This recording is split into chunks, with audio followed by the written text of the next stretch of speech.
তো এই দেখো ফুচকা খেলো, এবার খাচ্ছে আইসক্রিম।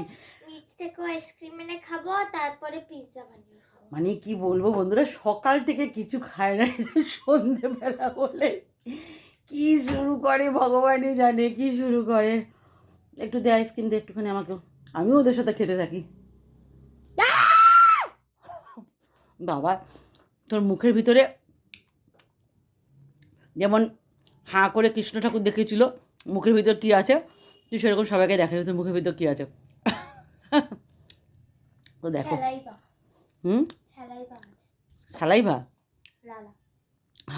দে একটু দে, একা একাই খেয়ে যাচ্ছে। চলো বন্ধুরা আজকের মতো ব্লগটা এখানে এন্ড করছি। দাঁড়া কামড়াতে দেখো দেখো দেখো দেখো দেখো দা ছাড়, ভগবান। চলো আজকের ব্লগটা টানবো না।